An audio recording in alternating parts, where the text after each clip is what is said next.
महारानी ने कहा महाराज तुम चिंता मत करो, ये है तो परमात्मा के, ये तो परमात्मा की देन है, बेटी हो या बेटा हो। लेकिन मैं इतना जरूर करूंगी, अगर बिटिया मेरे जन्मी तो बिटिया को मार के मैं संग ही अपने भी प्राण दे दूंगी, लेकिन तुम्हारी इज्जत भूल में नहीं दूंगी।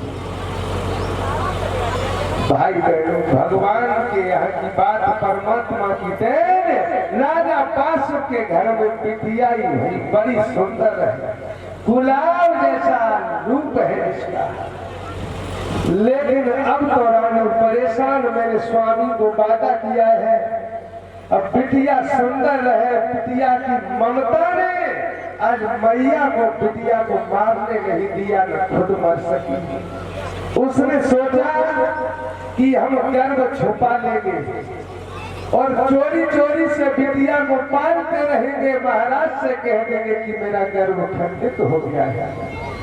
दास दासियों में संदेश भेज दिया, किसी को ये कान भनक न लगे कि मेरी बेटी हुई है। मैंने महाराज को कह दिया मेरा गर्भ खंडित हो गया है। आज वो बिटिया जिसका नवल दे नाम रखा गया है, 16-17 वर्ष की हो गई, बड़ी सुंदर है। भाई बहनों, एक दिन का जिक्र है, बिटिया अड्डे पर खड़ी है, स्नान करने के बाद अपने केस को सुखा रही है। इधर महाराज बासुक जो है कचहरी को बर्खास्त करके चले हैं। उन्हें नहीं पता है कि मेरी बेटी है, कानों कान भनक नहीं पड़ी है, जो बेटी विवाह के योग्य हो गई है। भाई बहन, कचहरी को बर्खास्त करके महाराज निकल के चले हैं।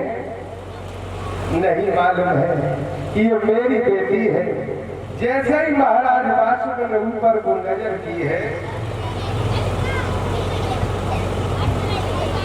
बोलो गोविंद भगवान की, जोर से बोलो, आनंद नहीं आ रहा है, भगवान का नाम है, बोलो शंकर भगवान की।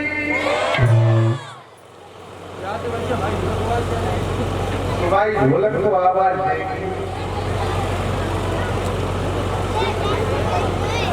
बोलो सतगुरुदेव भगवान की।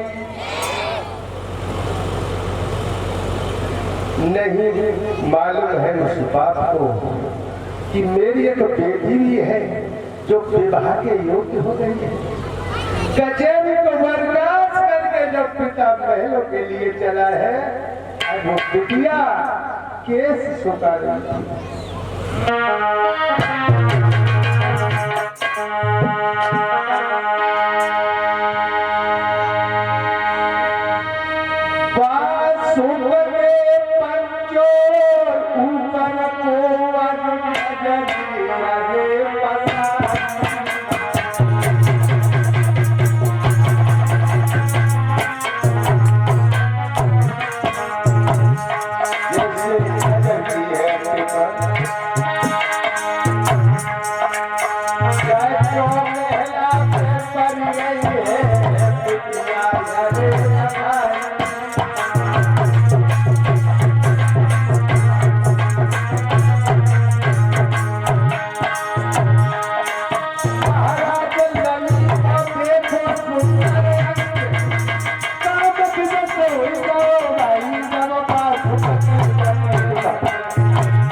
बिटिया पर खराब हुई है, नहीं मालूम है पिता को।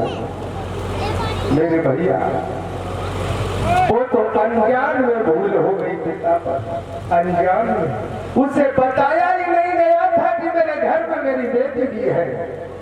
लेकिन आज इस कलयुग में लोग जानबूझ करके अधर्म कर रहे हैं, गलतियां कर रहे हैं। एक सेठ जी के घर में एक नौकरानी झाड़ू लगा रही थी। वो सेठ जी के घर में कोने में उसे एक हीरा पड़ा मिल गया, लेकिन वो सेठानी जानती नहीं है हीरा का मोल।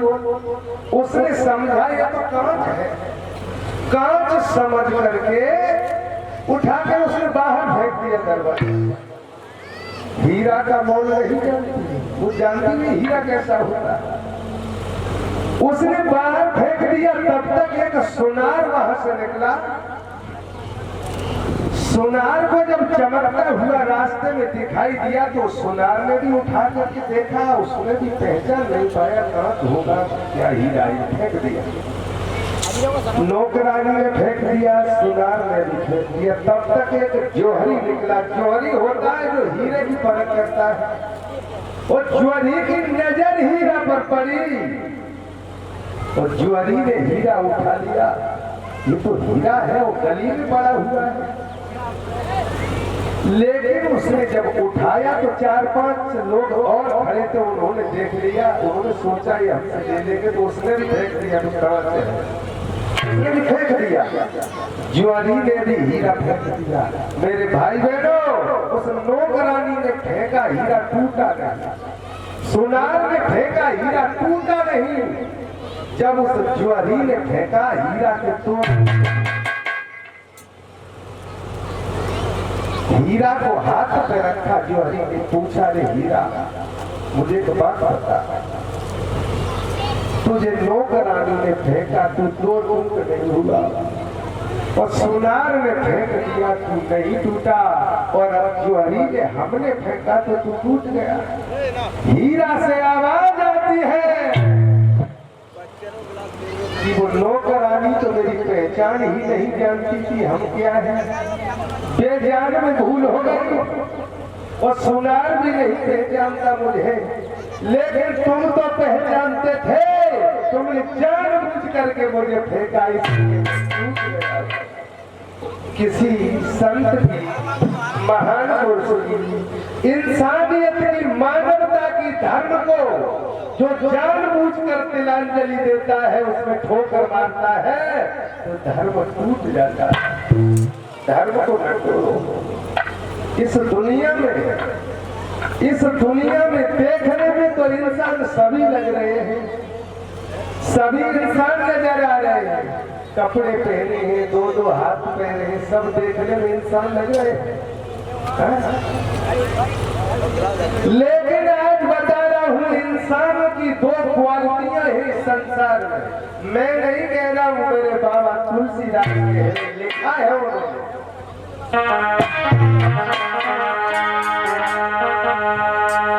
अरे बड़े भागे मानुष तन पावा,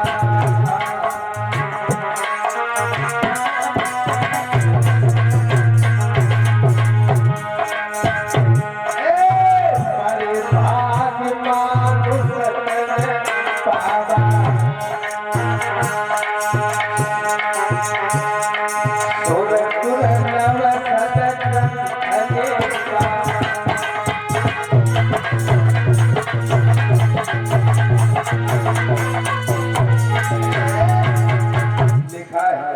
बड़े भाग से भाग बनता है कर्म से।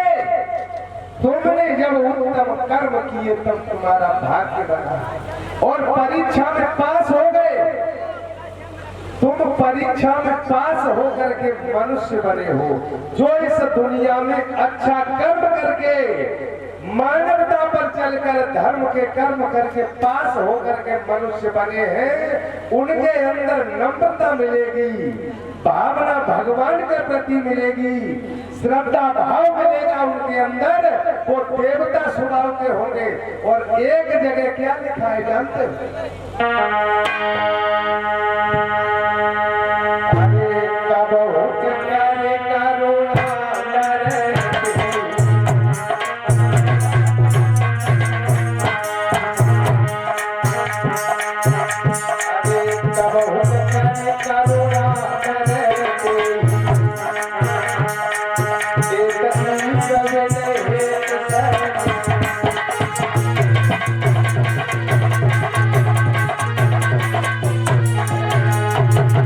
दूसरी जगह लिखा है कबहू कर करुणा न देही देव ईस बिनु हेत सनेही। जब ये इंसान 84 लाख योनियां भुगत लेता है तब परमात्मा एक बार अपनी इच्छा से उसे मनुष्य बनाता है। ये 84 लाख योनियां भुगत चुका है, अब शायद ये मनुष्य बन के समझ जाए। और जो 84 लाख योनियों में से मनुष्य बनाया है भगवान ने, जो परीक्षा पास करके नहीं आया है, उनके अंदर उनका स्वभाव ऐसा मिलेगा, मदरा पान करते होंगे, गालियां देते होंगे, पराई बहन बेटियों को गलत नजरों से देखते होंगे। वो 84 लाख योनियों में से आए हैं, उनकी भावना पहले से दूसरे तक। यहाँ तो हमने देखा है, यहाँ तो सब परीक्षा पास की वो पहले से बैठे हैं, भगवान के रंग में रंगे हैं। हम कहाँ तक इनकी उपमा गाऊं? यहाँ के भाइयों के हृदय में भी बड़ी श्रद्धा भाव है भगवान के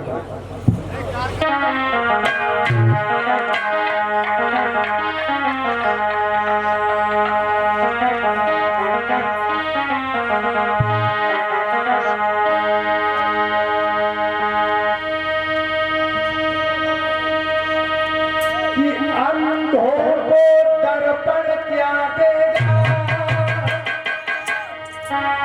बहरों को कथा सुनाना, जो रक्त पान करते आए गंगा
कंदो भगवान की।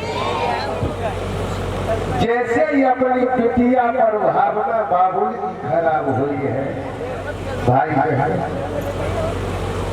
उसकी पूरी देह में दुर्गंध आनी,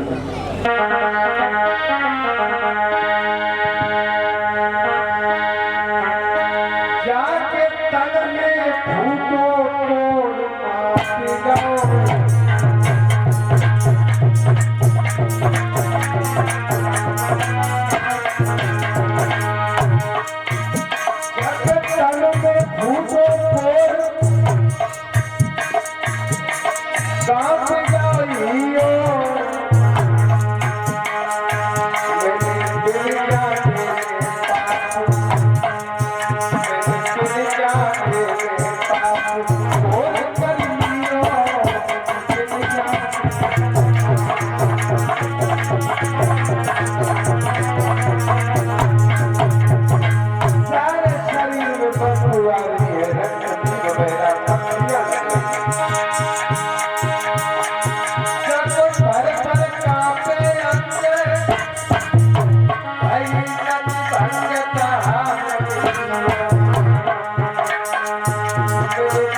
सोचने लगा मुझसे कोई पाप, मुझसे कोई भूल में पाप हो गया है। और चलता हुआ राजा पासों के शरीर में दुर्गंध आ रही है, नग्न पीप बहरा मक्खियां उड़क रही हैं। और महलों में पहुंचा, अपनी महारानी से बोला, महारानी सतशीषा, मुझे तो बात, ये तुम्हारी हालत क्या है? अरे वही तो मैं पूछ रहा हूँ, मुझे एक बात बता दो, अभी अभी अपने महल की छत पर कौन लड़की थी? क्यों? अरे मेरी भावना दूषित हो गई, मेरे पूरी देह में रक्त और पीप बह रहा है, कौन था? आज इस रानी की आंखों में आंसू आ गए। महाराज मैं कैसे बता दूं, मैं कैसे बता दूं? तुमसे वादा किया था महाराज, तुमने पहचान नहीं पाया।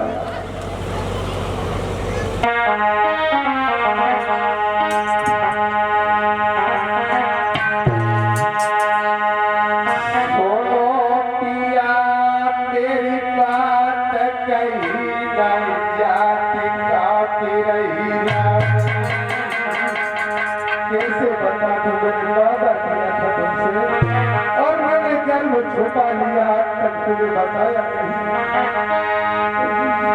ये प्रीतम तेरी लाड़ो के आया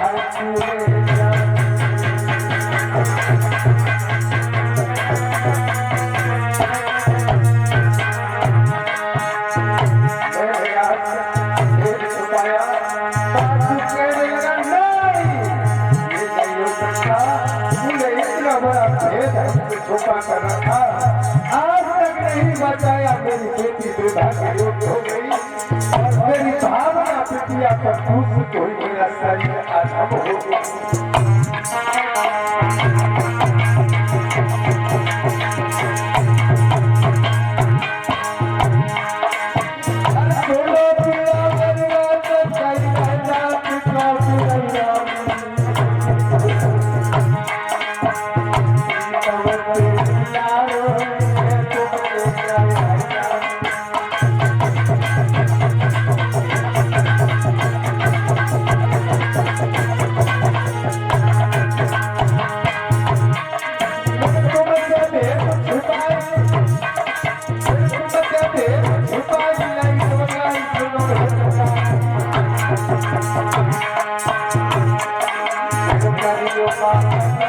Thank you.